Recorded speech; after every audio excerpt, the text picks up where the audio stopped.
Bonjour, nous voici à l'atelier de Twitterature qui est présenté par Jean-Yves Fréchette.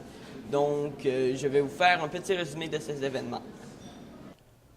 La Twitterature est une nouvelle façon de produire des petits textes littéraires de 140 caractères dans Twitter. En plus d'être un nouveau moyen d'expression, c'est aussi une façon pour les élèves du secondaire d'apprendre à aimer l'écriture.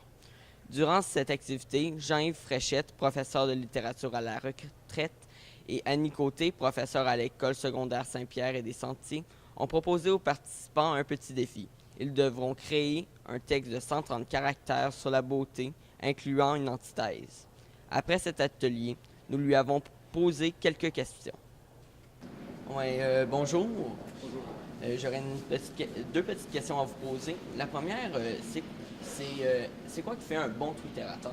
Un bon twitterateur, c'est un bon écrivain. C'est quelqu'un qui a d'abord des idées, mais surtout qui veut explorer son imaginaire à travers une forme très particulière qui est celle de Twitter. C'est-à-dire que au départ, il accepte la contrainte ultime de Twitter, qui est de ne jamais publier des textes qui aient plus de 140 caractères. Et alors, il le fait avec tous les outils qu'utilisent les poètes, les romanciers, c'est-à-dire l'ensemble des figures de rhétorique, par exemple. Les twitterateurs sont des gens qui écrivent des grandes choses dans de tout petits formats. Pourquoi prendre Twitter plutôt qu'un autre réseau social comme Facebook, Skyrock ou autre? Ouais. Prendre Twitter parce que Twitter c'est d'abord une formule qui est une forme qui est concise, c'est facile, c'est rapide, et surtout ce qui est intéressant, c'est le défi qui est dans Twitter. Quand on dit qu'on doit exprimer un univers en moins de 140 caractères, c'est quelque chose d'assez extraordinaire. Et quand on y pense, les grands penseurs de l'humanité, par exemple, ont souvent ramené leurs pensées, l'essentiel de leurs propos, dans des petites formules qui avaient moins de 140 caractères. Ça s'appelle les devises, les maximes, les proverbes.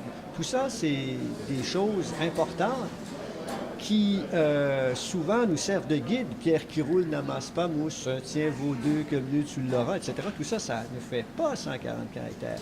Alors, ce qui est intéressant, c'est de voir jusqu'à quel point aussi on est capable, d'un point de vue personnel, c'est ce qui intéresse le twitterateur, de condenser sa pensée jusqu'à en faire une espèce de diamant brut de langage.